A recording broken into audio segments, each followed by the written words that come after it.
Alrighty, chat. So today we are going to be watching a really cool documentary-style YouTube video titled The Story of the Gamecube.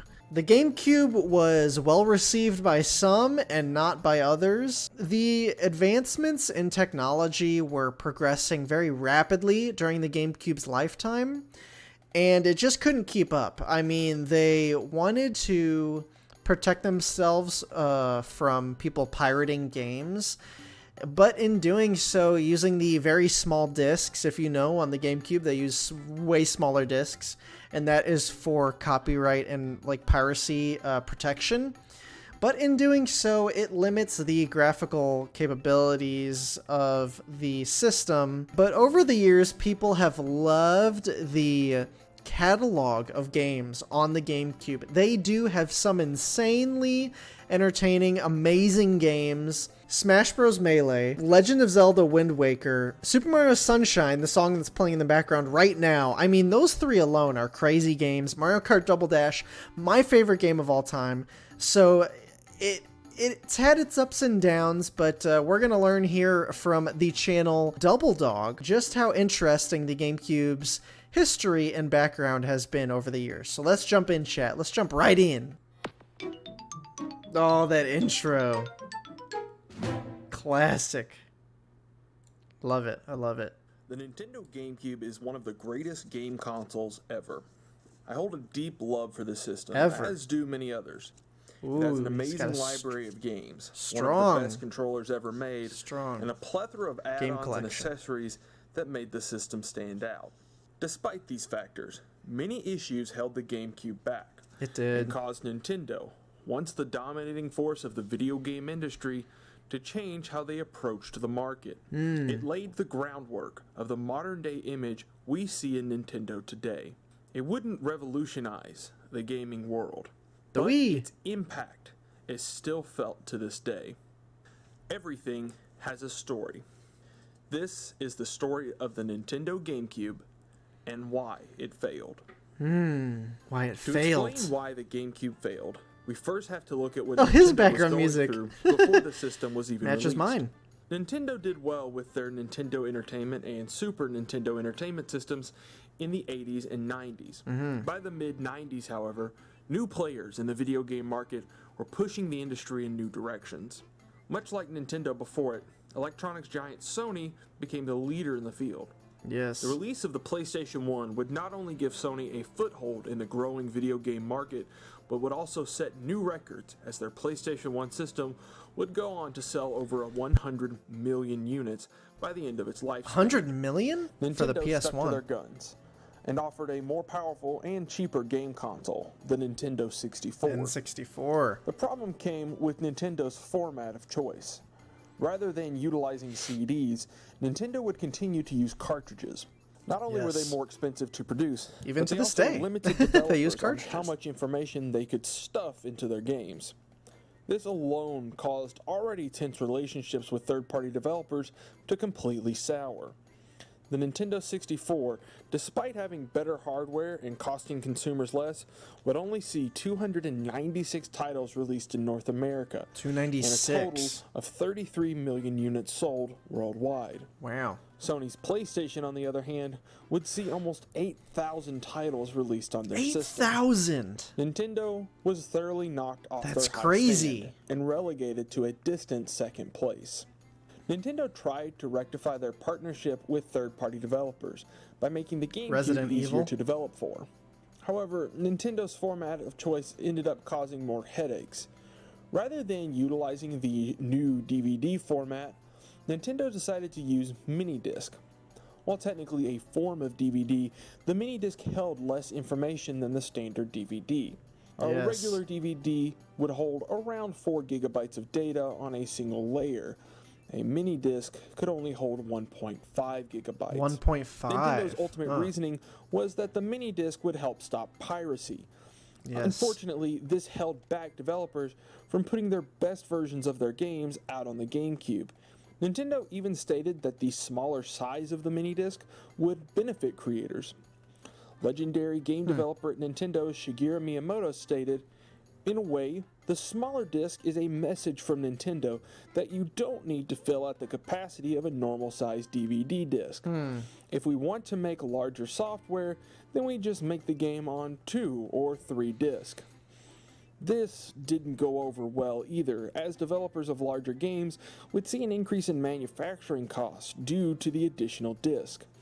Add in higher licensing costs than Sony and Microsoft, and third-party developers were not interested in putting their titles out on the system. They had higher licensing costs. In the early 2000s, Nintendo Mario didn't Kart. support online gameplay.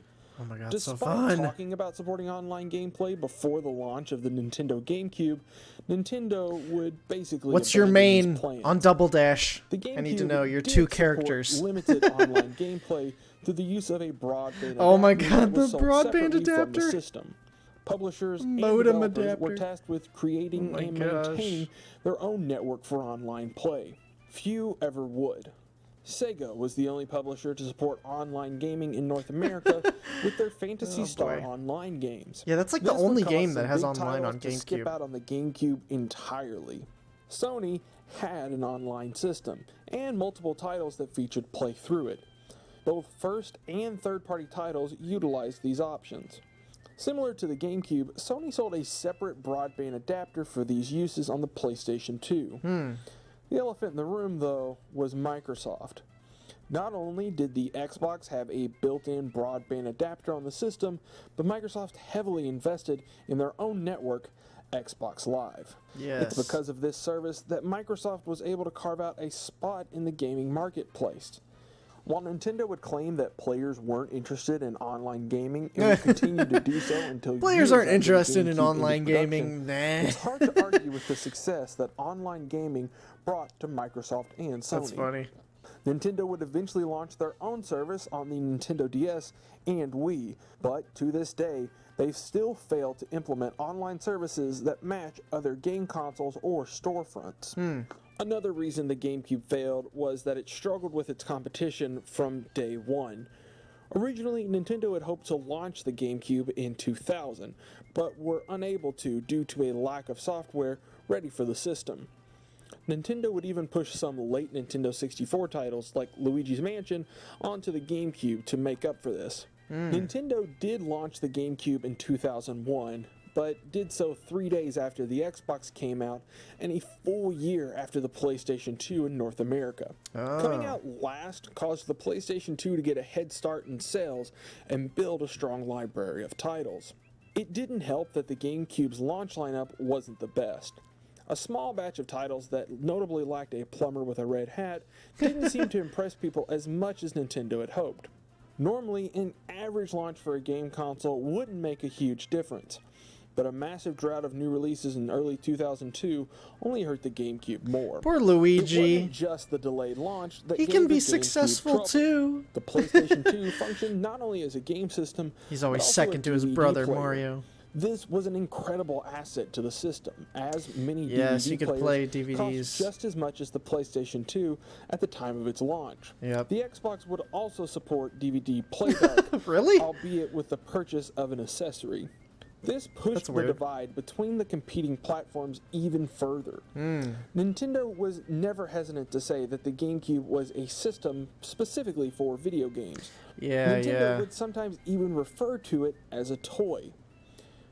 Nintendo Really? had struggled with its image since the late 1980s.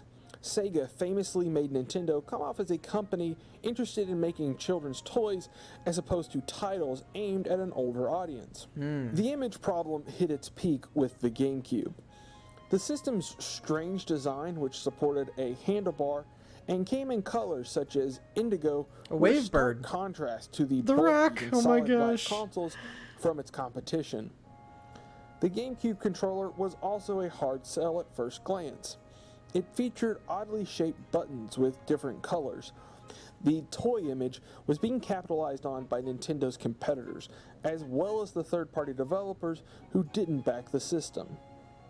American audiences had supported Nintendo systems pretty consistently over the years, but they would see a drop-off with the GameCube. Nintendo of Japan was perplexed by this. Western audiences had grown to enjoy more mature and violent games over the years. Kyle Mercury, someone who was hired to market the GameCube in North America, recalls an almost famous quote from an unknown Nintendo executive. Uh-oh. Consumers don't want fun anymore. They just want to kill people. What? In HD. In HD. Whether or not this was ever said by a Nintendo executive, it's pretty clear that Nintendo's headquarters had difficulties understanding the Western market. By ignoring that makes sense, honestly. Failing to understand older audiences, Nintendo struggled with their image for the entire generation. Wow. Nintendo of America seemed to understand that this was a problem and tried to rectify it. They would start to push for more mature titles on the GameCube as early as 2002 with the launch of Eternal Darkness. Yes. Perrin Kaplan, the Vice President of Marketing and Corporate Affairs for Nintendo of America, summed it up best. The kids who played Mario when they were 6 are now 28. They still want to play Mario, but they want some other stuff. That's true. That is true. For most, however, Wind Waker. It was too little, too late. They had already moved on past Nintendo. Oh, the come on. The misunderstanding of their audiences stems from the miscommunication between Nintendo of Japan and Nintendo of America, and the entire company's overconfidence in their product. Early on, Microsoft wasn't even a competitor to the GameCube. Nintendo, and others, thought that a computer software giant, especially an American one, would not understand gaming culture. Eventually, Nintendo would see themselves as an outlier in the game industry, with the GameCube and its successors. They would embrace coming up with their own ideas to chase, rather than the most popular trends others were setting. Before the launch of the GameCube, Nintendo oftentimes seemed overconfident in their product. In interviews, executives would often state that the GameCube was going to sell simply because it was a Nintendo product. While the company had a strong history in the young video game industry, much of the old guard at Nintendo failed to see the significance of many trends. This overconfidence would lead to disbelief after the GameCube failed to meet its sales targets. The Nintendo GameCube was, in many ways, a failure. Nintendo made a lot of mistakes with the system. Their failure to understand and properly market the game system came down to their misunderstanding of an ever-growing gaming community. They didn't embrace popular trends like the DVD or online gaming. They created an oddly shaped console and marketed it in an even stranger way. While their family-friendly nature helped in some aspects, it drove others away. Nintendo failed to truly improve on its third-party relationships after spending the previous decade ignoring them. For the time, you gotta remember, like during this time, like technological improvements nowadays are the how do I explain it? Like back then, adding internet access was revolutionary. Now it's like the barrier to just increasing your gaming, it's peaked essentially now. Like you can get better quality, but you don't really notice it. Like, are we watching all YouTube videos at 4K now? No, we're still on 1080 because there's not. We kind of peaked. Like, it's kind of hard to tell, anyways. And for most of us, it's kind of hard to even watch a 4K video. It's not even going to load properly. But anyways, nowadays it seems foreign, but back then, technological advances were very, very important because they were very steep. Like having internet, playing multiplayer, playing other players, that was crazy. That was crazy back then. And for a console to barely adapt to that would lend itself to having fallen back behind their competitors. So that makes sense. It makes a lot of sense. Overconfidence led them to think of themselves as the center of the video game universe when it was beginning to leave them behind. All of this because of their inability to understand the current video game world. Yes. But as I said before, I absolutely love the GameCube. For everything the GameCube got wrong, it got so many things right. You could play the legacy of the Nintendo Sunshine GameCube with friends, is like not the multiplayer same as the online. image it obtained during its run on the market. Wind Waker online. In many ways, It has grown and become a beloved system. It was in part because of the GameCube that Nintendo changed the way that they marketed themselves. They became a dominant creative force in the industry that always tried to one-up themselves as opposed to any others. They still have their problems, especially with online play, but they continue to push the industry forward in new and creative ways. All because their little purple lunchbox failed. Aww, purple lunchbox. Dolphin, the development of the GameCube. In 1996, Nintendo released the Nintendo 64 after great anticipation. Gamers from around the world lined up to purchase the latest Nintendo hardware. But at Nintendo headquarters, planning and ideas for their next home console was already underway. Development for the system began as early as 1997 for what would eventually be known as the GameCube. Wow. Dolphin was meant to be the most powerful system ever created. Dolphin? At least, that was Nintendo's goal. The Nintendo 64 was much more powerful than both the PlayStation 1 and Sega Saturn, its only real competition in the market. Nintendo had hoped to continue their success in that regard, while also shoring up support to avert the failures of the Nintendo 64.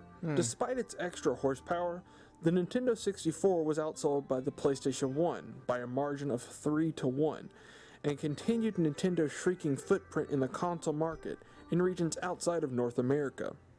To create the most powerful game console ever made, you would need the most powerful 3D graphics card. Nintendo had originally entered talks with Silicon Graphics, the same people behind the Nintendo 64 chip. Silicon Graphics, however, would experience some inner turmoil within the company. Nintendo shopped around for a manufacturer before settling on ArtX, a startup founded by former Silicon Graphics employees. And to create the CPU, Nintendo would reach out to IBM. A powerful home console was important to Nintendo, as they wanted to make sure the GameCube could outperform the PlayStation 2. Nintendo would also make the system easier to develop for, as the Nintendo 64 was notoriously difficult to create games for. Nintendo president Hiroshi Yamauchi was very ambitious in launching the system before or around the same time as Sony. Plans were put into place to launch the system as early as the fall of 1999, with the goal being to launch the system before holiday 2000. Nintendo believed that the constant delays of the Nintendo 64 had given Sony the opportunity to outsell them. They were adamant about getting the system out as quickly as possible. Nintendo's first mention of their next-generation home console came at E3 1999. Nintendo of America chairman Howard Lincoln would reveal to the world just enough info to whet fans' appetites. Their next system was known under the code name Dolphin. It would be more powerful and cheaper than the PlayStation 2. And, more importantly, it would not run on ROM-based cartridges. Fans cheered. Lincoln, however, wouldn't mention what the system would use to play its games. In May of 1999, it was reported that 4 development studios had received development kits for Dolphin. Nintendo's EAD Studio, Nintendo of America's NST Studio, second-party developer Rare, and the relatively unknown Retro Studios were all at work creating software for the system. Unfortunately, Nintendo had a hard time creating enough development kits. God, this game was so tough as a kid. Third parties were generally the last to receive these development kits. By the time of the Game Developers Conference in 2000, most developers were hard at work making PlayStation 2 and Xbox games. Few had Dolphin games in development. This was in part due to the lack of development kits. Nintendo suggested that developers make their games with the specs of the highest-end PCs in mind. Third-party developers were not amused. Oh my gosh. Company spokesman Hiroshi Imanishi would make matters worse in an interview with Next Gen magazine in December of 2000. He said, "We are not approaching third parties and asking them to develop software for Nintendo. If they would like to make GameCube software, it's fine, but we will never demand them to make games for GameCube." Nintendo's mindset was always to beef up their own system's library and then have third parties come once they'd sold enough units. While this thinking had worked in the past, it didn't apply as well in the modern landscape. Third parties often felt like second fiddles when it came to working with Nintendo, while Sony and Microsoft would treat them far better. Nintendo didn't like multi-platform games either. They claimed that it diminished the value of game systems when they all had the same games. They were more interested in having quality exclusives than yet another version of a third-party title. This, Nintendo claimed, was what made them and their products different. They emphasized quality over quantity, and in a lot of ways, it's a respectable approach. Business-wise, however, it only hurt them, as third parties left to form closer relationships with other console manufacturers. Nintendo began hyping up Dolphin as soon as it was announced, but gave few details on the system itself. Nintendo claimed it was holding information due to the revisions the company was constantly making. Developers and publishers were unimpressed. Eventually, Dolphin would miss its holiday 2000 release, and it would once again see Nintendo being the last to launch a home console in the market. The Nintendo Dolphin. Nintendo would claim that there just wasn't enough software to launch the system. Instead, they encouraged players to purchase more Nintendo 64 games, and that the Dolphin would launch in 2001. Nintendo had created an interesting controller when crafting the Nintendo 64. Interesting to say the least. Its three-pronged design was unusual, but its analog stick was revolutionary in the video game world. For Dolphin, Nintendo wanted to completely reinvent their controller and create one that was not only comfortable, but easy to use for everyone. Shigeru Miyamoto wanted to perfect the controller on Dolphin, and claims to have spent more time on its controller than any other Nintendo system. Miyamoto and his team would work for over 3 years on the controller. The controller would go on to become a Nintendo mainstay for 3 generations of gaming. During the 1990s, Nintendo held an annual event known as Space World. What? Space World 2000 Really? would be when Nintendo officially revealed that Dolphin had become the GameCube. Nintendo would present a highlight reel for upcoming titles for the Dolphin. While not every game made it out of the gate, none stood out more than a teaser for the Legend of Zelda series. Whoa. Nintendo would showcase an older Link fighting Ganondorf in a dark and ominous location. Fans went wild for the teaser and eagerly awaited more information down the road. The most notable game at the event, however, was Mario 128, a prototype that Shigeru Miyamoto had been working on with his team at Nintendo EAD. The title was meant to showcase the power of the GameCube. They showcased changing platforms, as well as 128 different characters occupying the screen at once. The title would never be officially released, but its concepts would be carried over into later titles, such as Pikmin and Super Mario Galaxy. Nintendo didn't just experiment with software on the GameCube. Early design concepts showed multiple ideas that Nintendo would later revisit for future consoles. While Miyamoto and his team worked hard on the GameCube's controller, Factor 5 reportedly received early prototypes of a controller with motion controls. Nintendo would go further and file patents in the United States in September of 2001 for prototypes from a company called Gyration. The GameCube would never use motion controls, but Nintendo continued to explore the concept during the system's run. In 2003, Nintendo would file patents regarding tilt controls, featuring both a Nintendo GameCube controller as well as the Game Boy Advance. These tilt and gyration controls would eventually become a staple in Nintendo systems when they launched the Nintendo Wii. Nintendo even worked on creating stereoscopic 3D with the Nintendo GameCube. In 2010, then Nintendo President Satoru Iwata stated, "GameCube is secretly designed to load graphical circuits, which display graphics from right and left eyes respectively, for a future possibility of realizing 3D gaming experience." Nintendo would abandon the concept on the GameCube, but would revitalize it with their successful Nintendo 3DS line in 2011, after the success of 3D blockbuster films. There could be even more secrets to the GameCube's development that we still don't know about.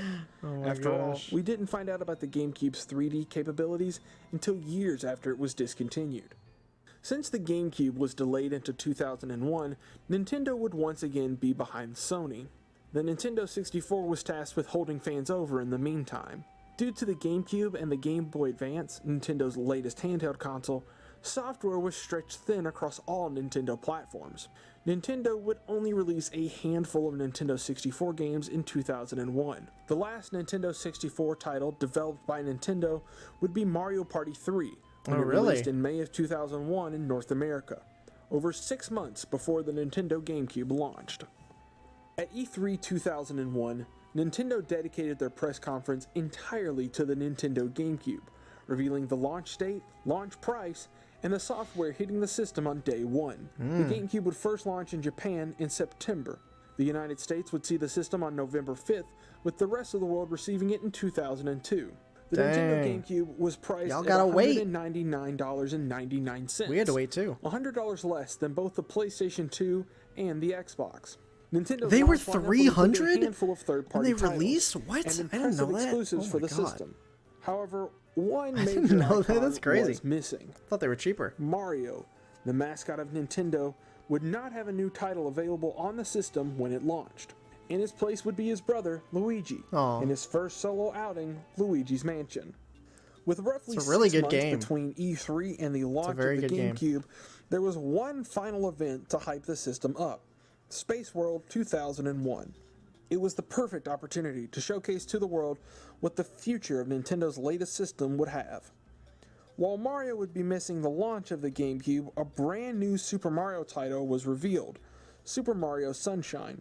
Yes. Alongside it, the next chapter in the Legend of Zelda series would be shown. Yes, Wind Waker. Critical first impressions for both titles would be strong, but Zelda fans were not happy with the new art style the series was taking. The cell shading, A year after the now famous tech demo for Zelda, this new title featured cell-shaded graphics in a lighter tone. I prefer it more than the serious and further Zelda. solidify the kiddie concept. The GameCube was originally slated to come out on November 5th, but it would be delayed briefly in North America to November 18th.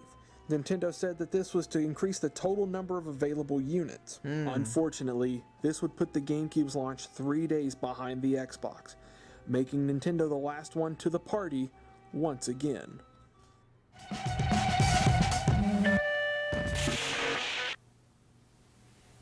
The latest video game war is heating up tonight. Nintendo's GameCube system is about to hit the stores.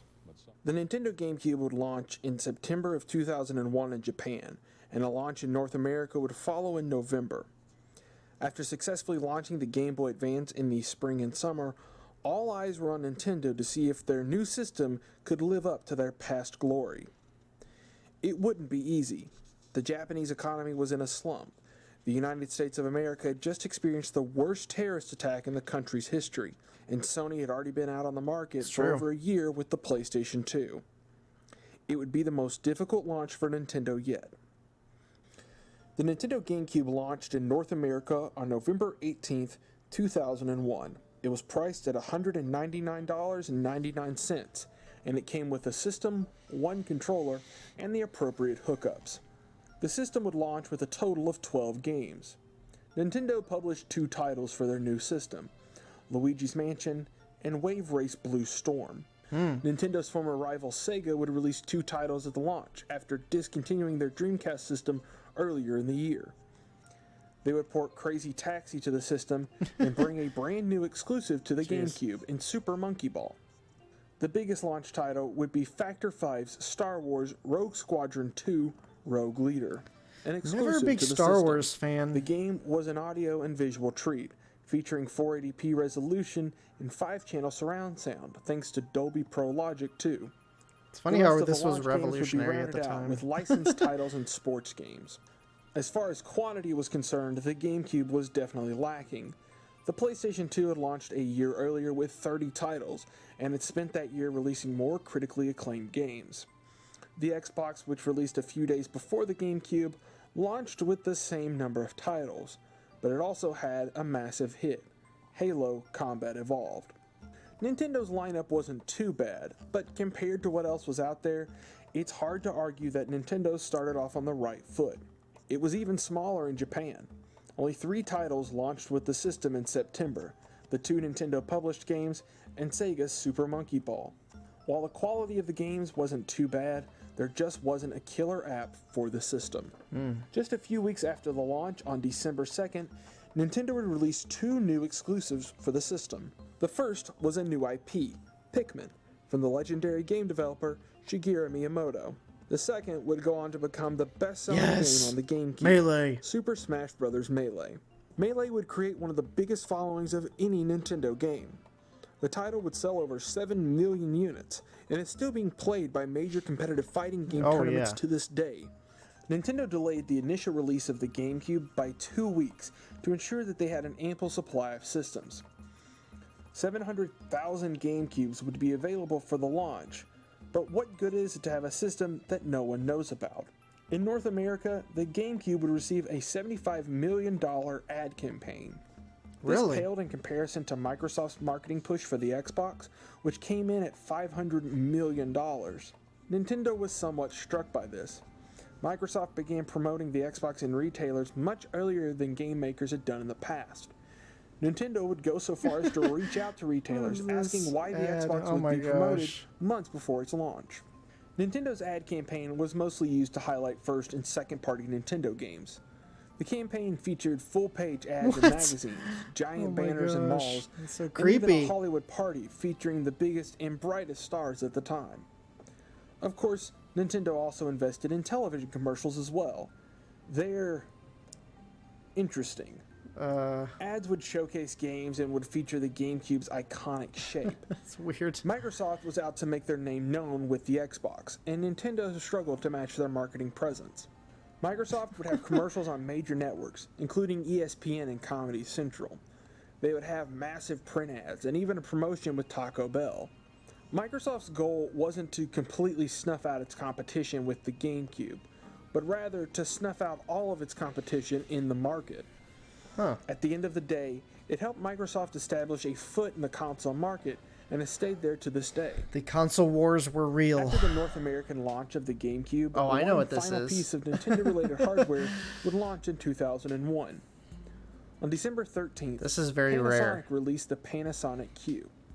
It was a game console with a similar design to the GameCube and even played GameCube games. The most notable difference was the included DVD player on the system. The system came about through a deal between Nintendo and Matsushita, the parent company for Panasonic.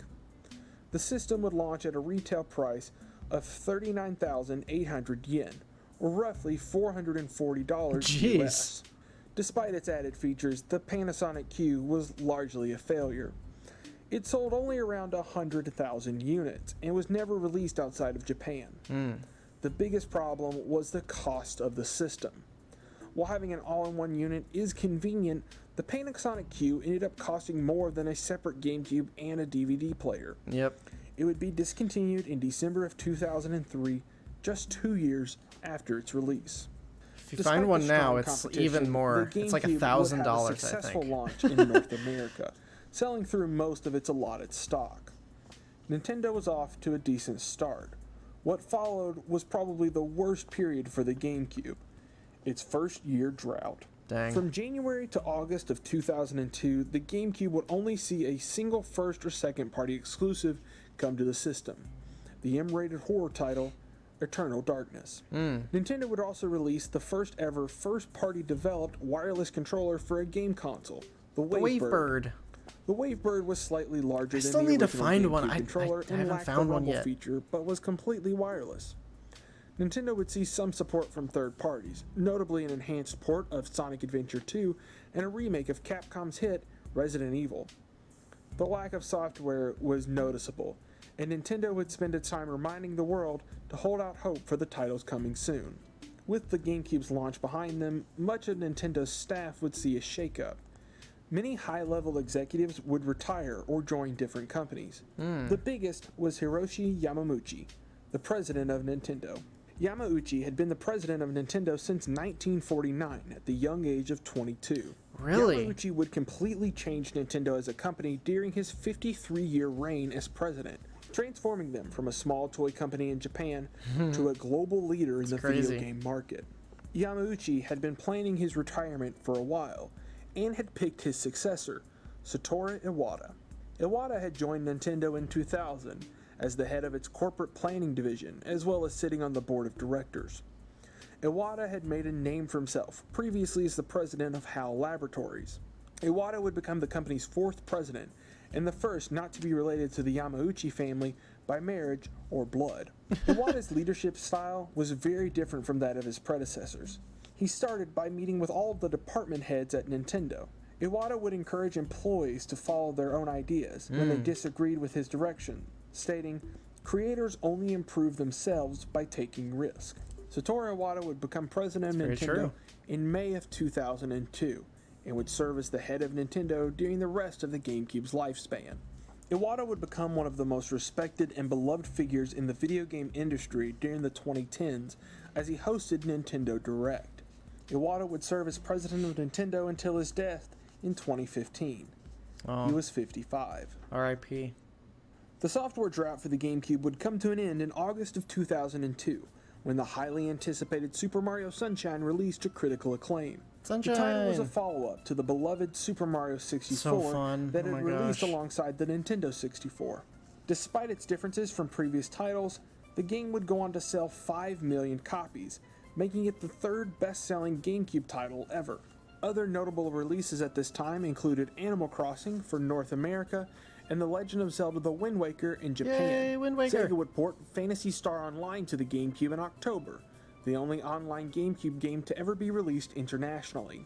In September of 2002, Star Fox Adventures would be released on the GameCube. Originally under the title Dinosaur Planet for the Nintendo 64, Star Fox Adventures would mark a special occasion. It would be the last title Rare would ever release on a Nintendo home console. Really? Rare would become a second-party developer under Nintendo in the mid-90s. The company started making games for Nintendo consoles with the NES, but made their mark with the release of Donkey Kong Country on the Super Nintendo in 1994. Yep. For the next 8 years, Rare would become one of Nintendo's most important assets. Rare would create several of their own successful IPs, as well as create some of the best licensed titles of the era. Rare became restless as a second party with Nintendo. In 2001, they began to shop around for a new partner, a company that would purchase 100% of the company.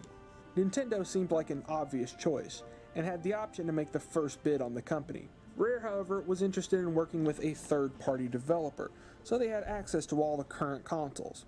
A bidding war broke out for the company. Activision and Microsoft had both expressed interest in the company and began making offers. Eventually, Activision would withdraw, leaving Microsoft as the sole bidder. Nintendo still had the priority option to purchase the rest of Rare, but Microsoft had raised their bid too high for Nintendo to feasibly consider it. Nintendo would sell their portion of the ownership of Rare for $375 million to Microsoft, making Rare a first-party studio for the tech giant. At the end of the day, it only made sense for Nintendo to sell the company. Rare's production of titles had slowed down during the early days of the GameCube. Nintendo still wanted full ownership of Rare, but the price tag associated with it was just too great. Microsoft would win out in the end, not just by gaining another well-known development studio, but by denying Nintendo one of their key players. Oh my gosh. With Rare gone, Nintendo turned to their other development studios to continue the effort of quality titles for the Nintendo GameCube. Luckily for Nintendo, a small studio would become an overnight sensation just a few months later. Retro Studios was founded in 1998 by a group of former Acclaim developers in Austin, Texas. Retro had received funding from Nintendo to create new titles for the GameCube that catered to an adult audience. They were one of the first developers to receive Nintendo GameCube development kits, and would begin work on multiple exclusive titles for the system. Titles would include Raven Blade, an RPG, Thunder Rally, a racing title, NFL Retro Football, a licensed football game, and a project simply known as Action Adventure. All of the titles, excluding Action Adventure, would be cancelled, and Retro's staff would be cut down to compensate. Poor management plagued Retro during their early days. The studio was understaffed for the amount of titles they were working on, and company president Jeff Spangenberg was oftentimes absent during the workday. With the controversy surrounding the studio, Spangenberg would eventually sell Retro Studios to Nintendo in May of 2002 for $1 million. Retro's next task wouldn't be an easy one, though. Metroid had been missing in action for a while. The last title in the series was Super Metroid, which released in 1994. Nintendo never created a Metroid title for the Nintendo 64, citing the difficult task of translating the series to 3D. Retro would transform action adventure into Metroid Prime. Not only would it be the first Metroid title in 3D, but it would be the first title in the series to be developed by an American developer. Retro Studios would rush to finish Metroid Prime before its fall 2002 release. Their efforts would pay off when Metroid Prime was released on November 17, 2002, to critical and commercial success. The title would help revitalize the Metroid franchise and would see 2 additional sequels before being spun off into its own series. Retro would become one of Nintendo's most consistent developers, and the studio continues to make games for Nintendo to this day. Nintendo struggled greatly during its first year on the market with the Gamecube. The lack of major software for the system slowed any momentum Nintendo had gained during its launch. The system would rebound later in 2002 thanks to strong first-party titles, but Nintendo's competition knew that blood was in the water. It would take everything in the company's power to make the GameCube a success. My body is ready. My body is ready. After the Nintendo GameCube launched, it had struggled to find its footing in the video game landscape. The system suffered a major drought throughout the first half of 2002, and sales were sluggish. Microsoft had stepped up and purchased Rare, one of Nintendo's most prominent developers. The world Nintendo had known in the 20th century was gone, and with new leadership at the helm, they sailed into uncharted territories as a true underdog in the console war. Sony had become one of the biggest names, not only in video games, but in entertainment. By mid-2002, the PlayStation 2 had already sold over 30 million units and showed no signs of stopping. The PlayStation 2 might not have been as powerful as the GameCube or the Xbox, but with smart marketing, name recognition, and a killer library, plus a built-in DVD player, it was more than enough to dominate any competition. Nintendo's biggest hope was the price of their systems and their own exclusive titles. The PlayStation 2 sat at $299, with the GameCube at $199. In May of 2002, Sony would close the gap. The PlayStation 2 would receive a $100 price cut, making it the same price as the Nintendo GameCube. Really? Nintendo's pricing advantage was gone. Sony would sell an additional 20 million PlayStation 2s in 2002 after the price cut, bringing their total to 50 million units. It's a smart business move. Hardware sales weren't the only problem. Software sales were poor as well. Major third-party titles like Grand Theft Auto had already skipped the GameCube. When developers did put their titles on the GameCube, it sold less than other systems. There were exceptions, of course. Many of Sega's titles did better on Nintendo hardware, especially the Sonic series. Soul Calibur 2 sold better on GameCube as well, thanks to the inclusion of an exclusive fighter in the form of The Legend of Zelda's Link. Software publishers began to pull support for the GameCube in 2003. Eidos became one of the most notable Nintendo defectors, with their CEO saying, "The GameCube is a declining business. If other companies follow us, Nintendo will have a hard battle to fight." Eidos would cancel development for all of their GameCube titles and shelve plans for continued support down the road. Other publishers would follow Eidos' lead. Atari, Midway, THQ, and others would either discontinue or scale back development for the GameCube. Even Japanese developers criticized the Nintendo GameCube. Dang. Nintendo's high licensing fees, lack of development kits, and lackadaisical support for third parties was the final straw for what had become over a decade of resentment for the company. Third parties like Eidos would eventually return with new software for the GameCube, but the damage was already done. Nintendo was at one of its lowest points. Dang. Nintendo would start off 2003 strong with the North American release of The Legend of Zelda: The Wind Waker. Despite the title's early controversial art style, it would be a critical and commercial success, spawning a direct sequel a few years later on the Nintendo DS and a full remake in 2013 on the Nintendo Wii U.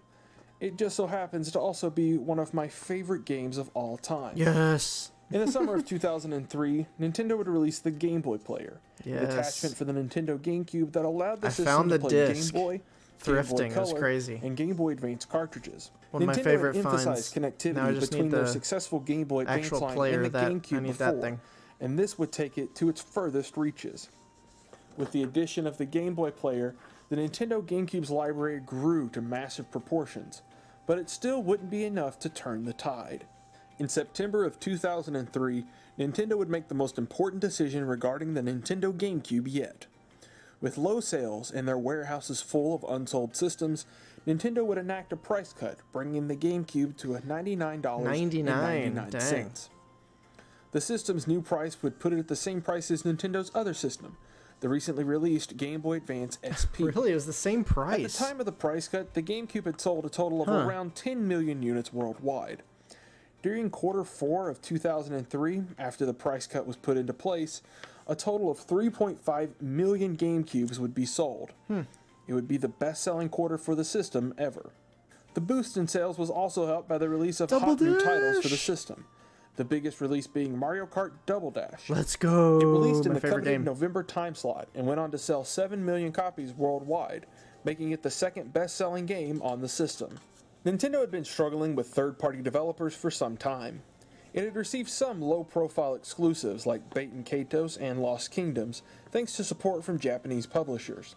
But the world would be shocked when Capcom announced 5 new games for the system in late 2002, most of which would be under the supervision of Shinji Mikami, a well-known developer at Capcom who had directed the first Resident Evil title. Badass. To make things even sweeter for Nintendo, all 5 would be exclusive to their system. Well, they would have been.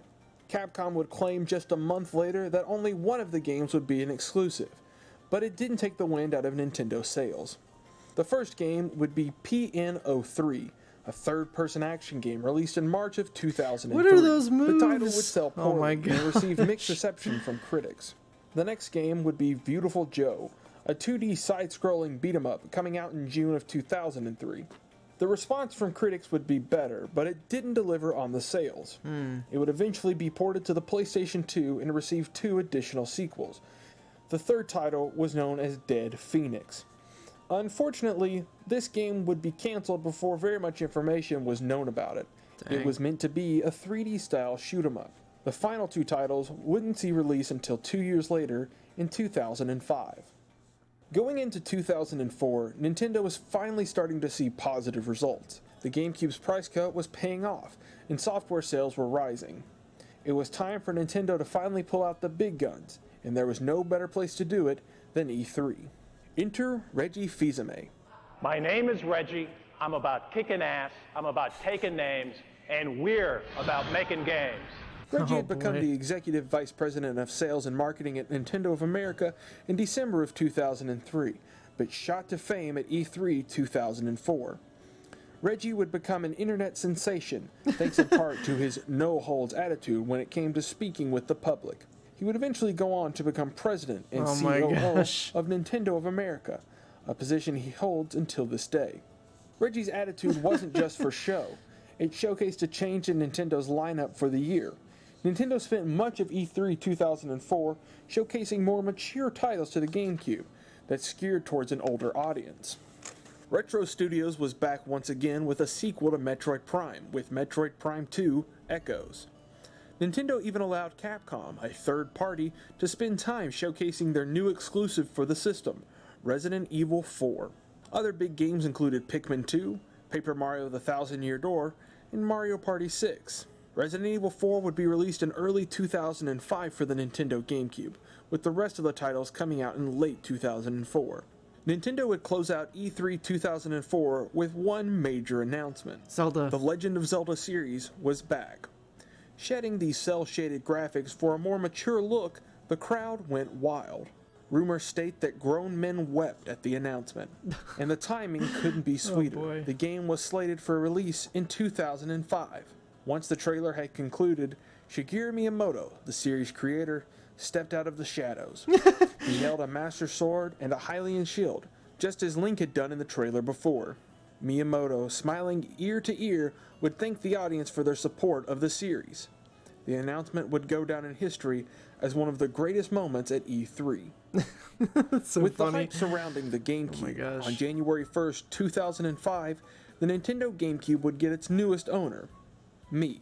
$100 was a lot for an 11-year-old, and a $50 game alongside it wasn't cheap either. I was mesmerized by video games my entire life, and after receiving a Game Boy Advance just a little over a year before, I bought my first ever video game system. It was a solid black GameCube, and with it I bought Pokemon Coliseum. I didn't have the widest taste in video games at the time. I took my GameCube home and hooked it up to the only TV that had the right hookups in our home. It just so happened to be a TV in the kitchen, with a small screen that was around 8 inches big. I was floored by the graphics at the time. It was the first time I'd ever seen Pokemon in 3D. I tried playing the game, but it wouldn't let me save. I thought it was odd at first until I realized I needed a memory card, something I wasn't used to with cartridge-based games. Yes. I would return to that old Walmart and purchase a memory card for $20. I still own all of these accessories to this day. Later on, I would purchase a ton of titles for the system. I remember my second game being Sonic Heroes, a title my grandparents bought for me on a Friday night. I would go on to purchase some anime fighters, additional Pokemon games, and eventually I would dig out a copy of Paper Mario: The Thousand-Year Door out of a clearance bin. Nice. I love my clearance. GameCube. That game is like $100 now. My wife ended up buying this before we left for college years ago. Oh, that's and played adorable. a few games on it. Early on in our relationship, I recall playing GameCube games from her childhood. Luigi's Mansion, Pikmin, Super Mario Sunshine, all great games I had missed or hadn't experienced enough of while growing up. And I did it thanks to her. Oh, She that's even so gave adorable. me a copy of Metal Gear Solid: The Twin Snakes, which was going for a hefty price at the time. Really? We even made our first joint purchase together in the form of Pikmin 2 during our senior year of high school. The GameCube became a part of my life, and the memories I've had with it stick with me to this day. While I was just receiving a GameCube myself, Nintendo had other plans in the works. Officially revealed at E3 2004 was an experimental new system from Nintendo, a handheld known as the Nintendo DS, to be released in late 2004 and throughout 2005 worldwide. Nintendo would stress that the system would serve as a third pillar for the company, alongside the Game Boy Advance and Nintendo GameCube. The system would be a massive success, going on to become the best-selling handheld system of all time. It would allow Nintendo to fully phase out the Game Boy line of systems, but it wouldn't be the only new reveal for the company. With a new system already in development, the GameCube's days were numbered, and it had to make them count.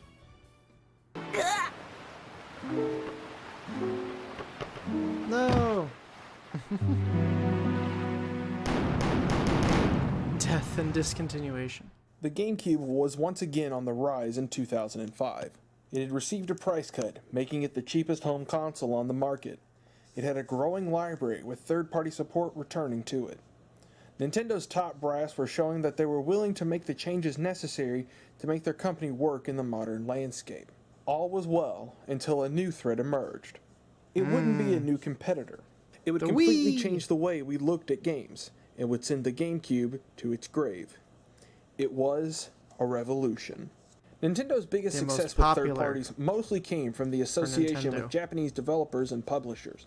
Nintendo had a strong history with these companies since the 80s and would utilize their talents to create new titles. This is how developers from Sega were able to create F-Zero GX, and the people at Namco were able to develop Star Fox Assault. The biggest developer backing Nintendo at the time was Capcom. Capcom had worked on Nintendo projects before by developing some handheld titles for the Game Boy systems and their group of GameCube titles known as the Capcom 5. By the end of 2003, one of these games had been cancelled, and two others had already been released. It wouldn't be until 2005 that the final two games would finally come out. Killer 7 was released on July 7th, 2005, or 7/7. It was a moderate success and helped put its developer, Grasshopper Manufacturer, on the map. It didn't hold a candle to the biggest title of the Capcom 5, and arguably the biggest game to ever grace the Nintendo GameCube.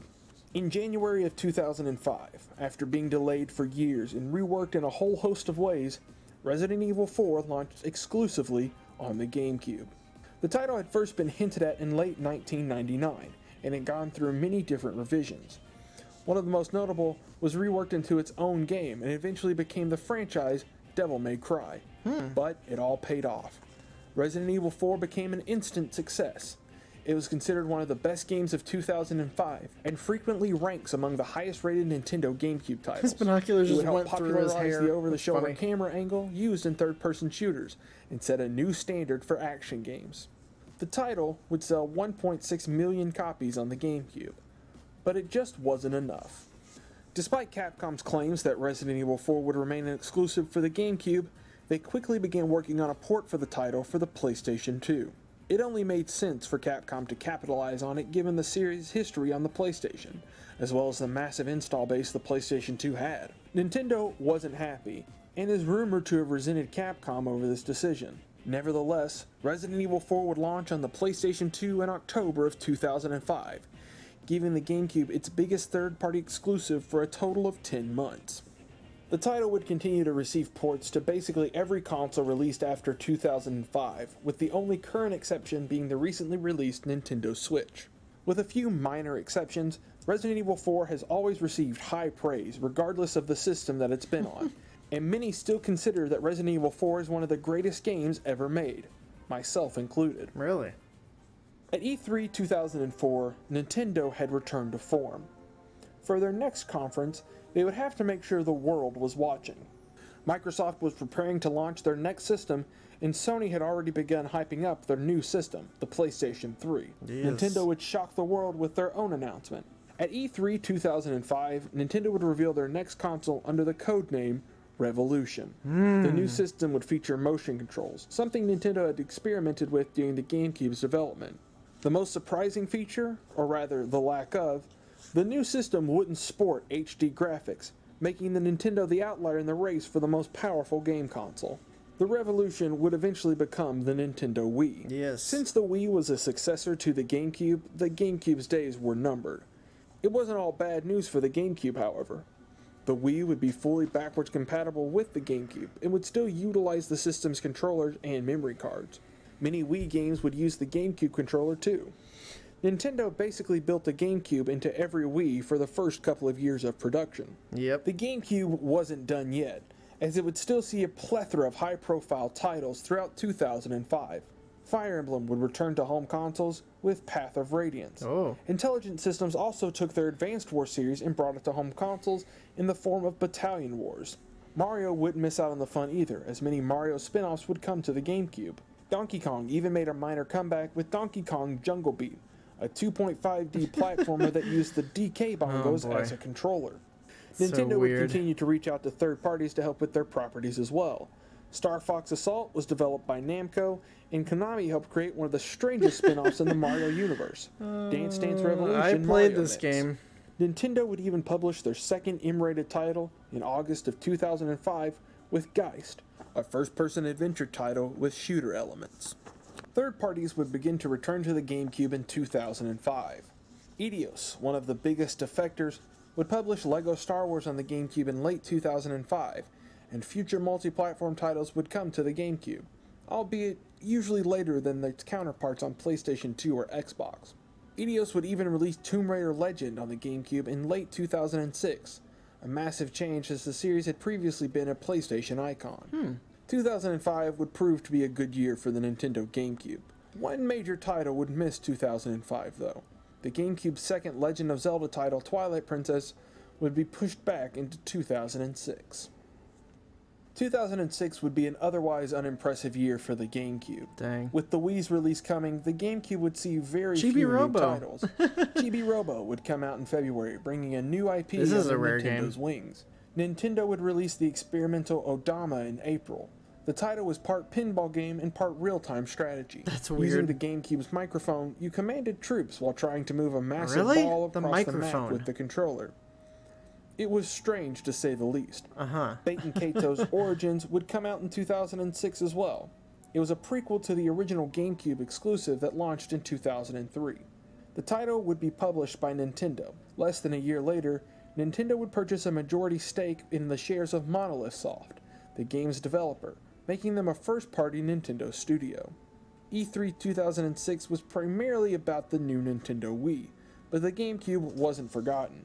Nintendo would reveal Super Paper Mario, the third title in the Paper Mario series. Very good game. It was originally a Nintendo GameCube game, planned for release in October of 2006, but the title would eventually be moved to the Wii and released in 2007. Another game announced at E3 2006 was Donkey Kong Bongo Blast, a racing game that utilized the DK bongos. It too would be moved over to the Wii in 2007, being renamed Donkey Kong Barrel Blast, and would use the Wii's motion controls as opposed to any additional accessories. Another title shown off for the Nintendo GameCube during its lifetime was a 3D Kirby title that never officially received a name. The title was shown off multiple times through the years, sporting different looks, but would never release on the GameCube. The game was never officially cancelled, but was retooled and released as Kirby's Return to Dreamland on the Wii in 2011, making it one of the last major holdouts from the GameCube era. With many major GameCube titles being pushed to the Wii, fans still held out hope that The Legend of Zelda Twilight Princess would be released on the Nintendo GameCube. It would, but with a catch. At E3 2006, Nintendo would reveal that Twilight Princess would be a launch title for the Wii, and that the game would release on the GameCube at the same time. Twilight Princess would eventually come out in November of 2006 on the Wii, but the GameCube version missed the date. It would come out a month later, and would be the final first-party title released on the GameCube. The wait was worth it, as Twilight Princess received critical praise and became the best-selling title in the Legend of Zelda series. Like its predecessor, The Wind Waker, Twilight Princess would receive an HD remake on the Wii U, and was released in early 2016. Nice. It's another late night for gamers as they wait to try out the latest game system. The Nintendo Wii goes on sale at midnight, just days after the PlayStation 3 hit store shelves. On November 19, 2006, the Nintendo Wii would launch in North America for $249.99. Its release came 5 years and 1 day after the Nintendo GameCube landed on American shores. The Wii would go on to become a massive success. It made history as Nintendo's best-selling home console, and it would be the best-selling game system of the 7th generation, replicating the success Nintendo found in the 80s and 90s. It came with a pack-in title, Wii Sports, which would go on to sell over 82 million copies, becoming the 4th best-selling game of all time. Yes. For the GameCube, it was over. Nintendo's Lunchbox was quietly discontinued in early 2007, as releases for the system became fewer and far between. Nintendo would sell just shy of 22 million Nintendo GameCubes during its run. It would be the worst-selling Nintendo home console until the Wii U failed to reach an audience in the mid-2010s. Nintendo also failed to outsell Sony's PlayStation 2, which would sell over 150 million units before it was discontinued in 2013. 50 million PS2s. Nintendo's goal of 50 million units became a far cry of reality. Nintendo even failed to outsell Microsoft, who had just barely outsold the GameCube with 24 million Xboxes. Few titles would release on the GameCube after the Wii launched. Only licensed titles and sports games would grace the system. The final Nintendo GameCube game was released on August 14, 2007. It was Madden 08, an otherwise unremarkable title. The GameCube would live on through the Wii, as the system was backwards compatible with most Nintendo GameCube games and accessories, but with support officially ended, the GameCube was finally dead. R.I.P. GameCube. If you look purely at sales numbers, you'll see the GameCube as a system that never lived up to its expectations.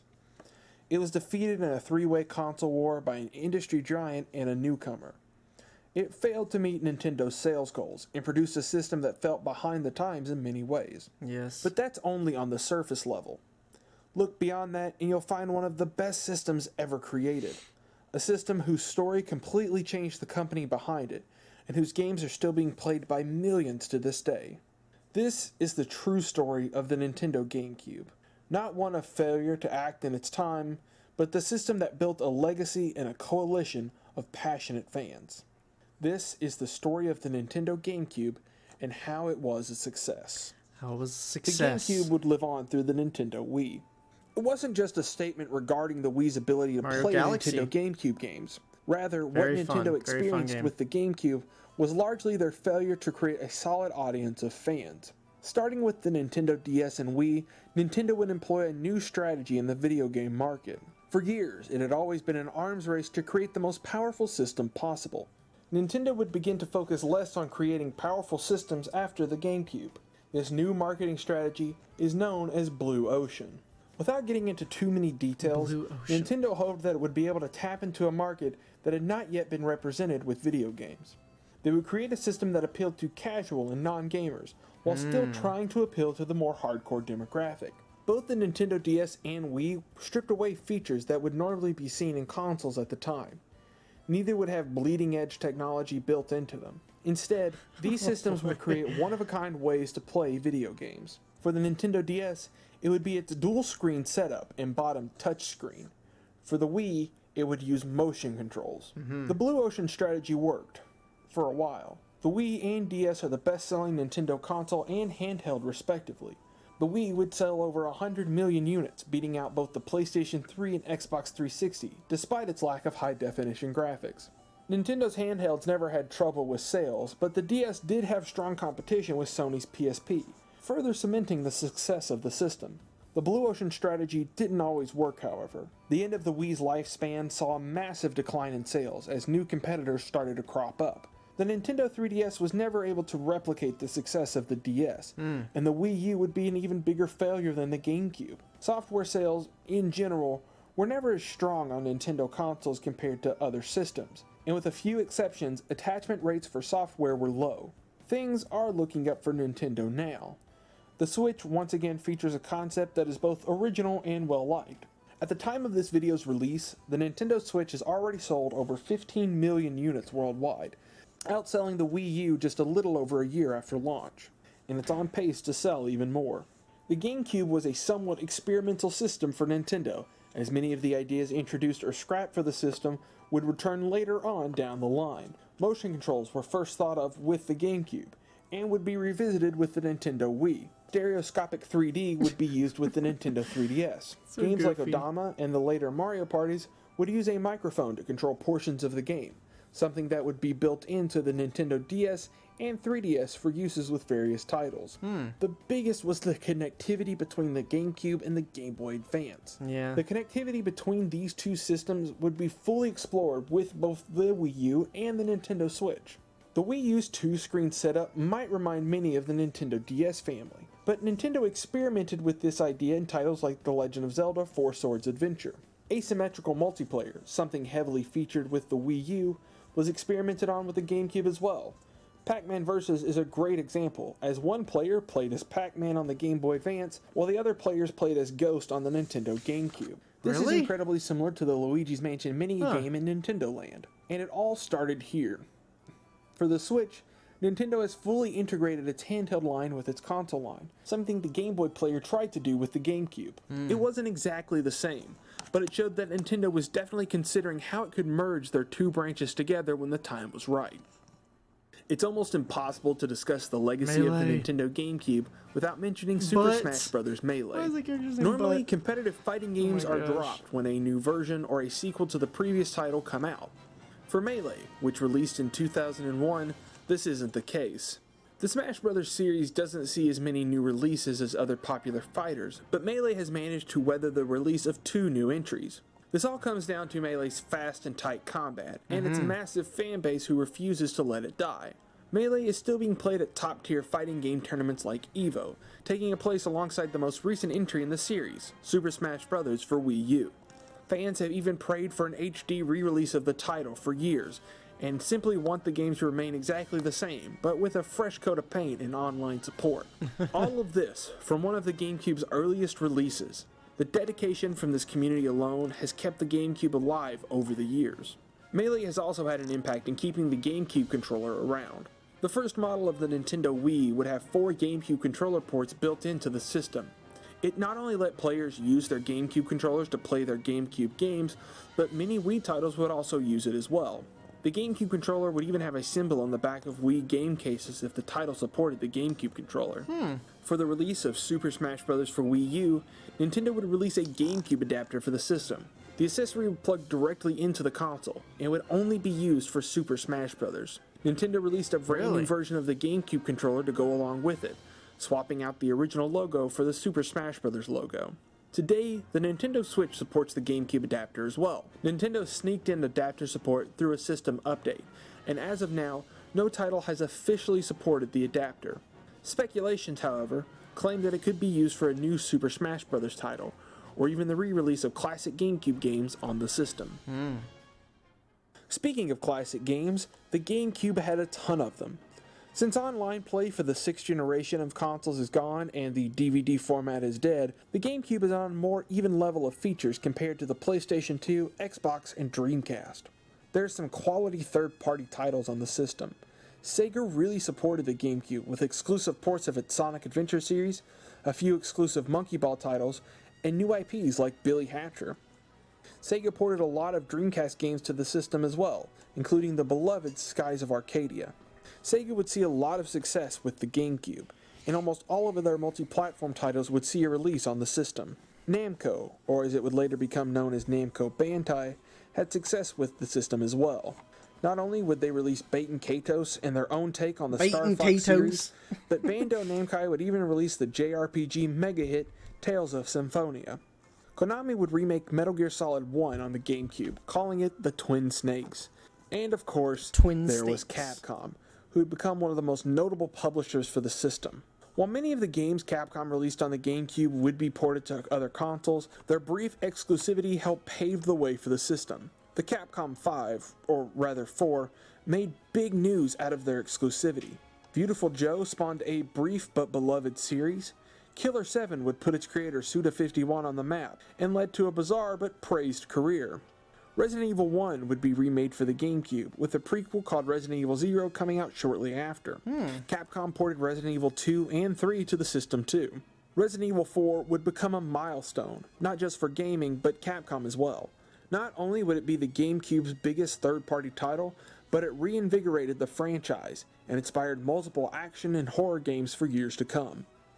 It wouldn't be a Nintendo system without Nintendo games, and the ones released for the GameCube are some of the best. Nintendo would branch out with the GameCube and create many new experimental IPs. Chibi Robo, despite its late release, was a creative idea that helped launch a brand new franchise. Pikmin would be a minor hit too. The series would really get off the ground after the third title released on the Wii U. Pokemon had become a smash hit before the GameCube's release. The series never saw an RPG on the Nintendo 64, but the GameCube would get two of them, Pokemon Colosseum and Pokemon XD Gale of Darkness. Neither title was exactly like its handheld counterparts, but it did a great job of translating the battles to 3D and featured interesting new regions to explore. Older Nintendo characters would receive new titles on the GameCube in completely different styles of gameplay. Kirby Air Ride would take the pink puffball and throw him into a racing game. Star Fox would become more like a Zelda game with Star Fox Adventures, and Donkey Kong would even have a few rhythm titles so with the DK Bongos in the Donkey Konga series. The GameCube helped bring a lot of Japanese series to the West. I mentioned Super Smash Bros. Melee before, and two of the characters introduced in that game, Marth and Roy, were from the Fire Emblem series. The series had never seen an international release before. Thanks to their inclusion, Fire Emblem would receive its first international release on the Game Boy Advance, and the GameCube title, Fire Emblem: The Path of Radiance, would bring the strategy series to American home consoles. That game is very expensive now. The Advance Wars also saw an Over international release on the Game Boy Advance. Last time I checked. And Battalion Wars would be the console spin-off for that series, first released on the GameCube. Animal Crossing was first released on the Nintendo 64 in Japan, but it would become a hit in America when it came out on the GameCube, featuring its own included memory card. I could go on and on about the great games on the Nintendo GameCube, but three titles in particular stand out to me when I look at the GameCube and the era of Nintendo it represents.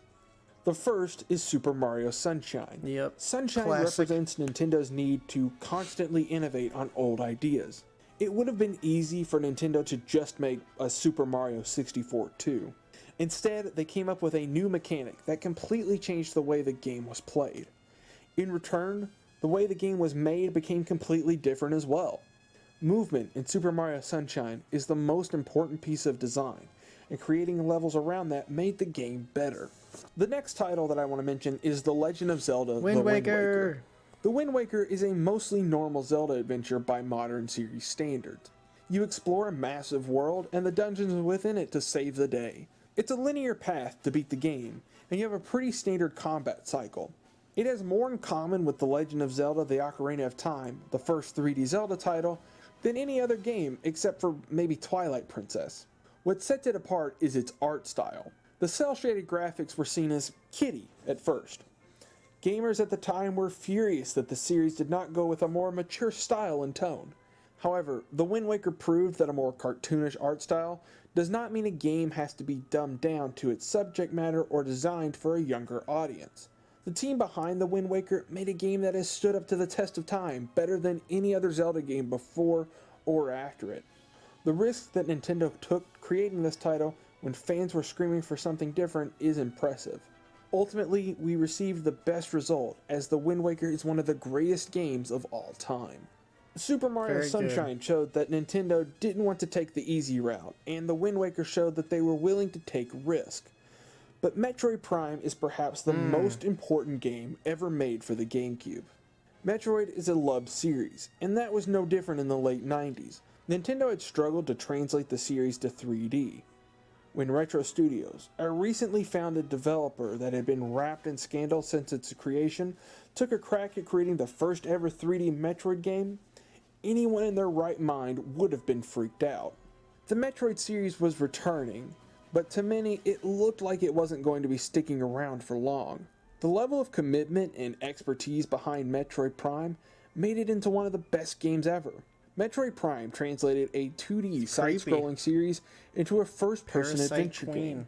Nintendo's faith in Retro may have come off as crazy before the release of Metroid Prime, but their guidance and leadership pushed it in the right direction. After all, it was Shigeru Miyamoto who suggested the transition into a first-person perspective, and all for the better. If I had to pick just one game that summed up the Nintendo GameCube, it would be Metroid Prime. It's a game that showed that Nintendo was willing to take risk on new and creative ideas, while shunning the lazy and easy options. It's the best example of why I love the Nintendo GameCube, and why I think it succeeded. Through this series, I've talked about the high and low points of the GameCube. The system never lived up to what Nintendo wanted, and it completely changed the company's view on games. The story of the Nintendo GameCube is about a lot of things. It's about the great games that were released on the system. It's the story of a competitive fighter that's still being played over 15 years after its release. It's the story of many great people who rose to the challenge during an era dominated by the PlayStation 2. But the story that sticks out most in all of this is that of Nintendo's. While I mentioned the other systems Nintendo had released during the GameCube era, none had quite the same effect on the company as the GameCube. The GameCube was the first time Nintendo had ever really lost. It wasn't just that it launched a console war, but it lost its way with the video game industry. They were no longer the center of the universe, and because of that, they were more creative and better game creators. That makes sense. The story of the Nintendo GameCube is one of improvement through failure, and how success is never something measured entirely by who gets the most or who crosses the finish line first. And that's a story I think we can all learn from. Hey there, thank you so much for watching. I really do appreciate it. If you want to see more of my content, feel free to subscribe. If you want to see even more content, I film all of my videos live on my Twitch channel. Feel free to click the first link in the description. Be sure to follow my Twitch channel and know exactly when I go live. Interact with me live on stream, as well as other people in chat, and see a look behind the scenes on every video that I film. Thank you so much. Bye!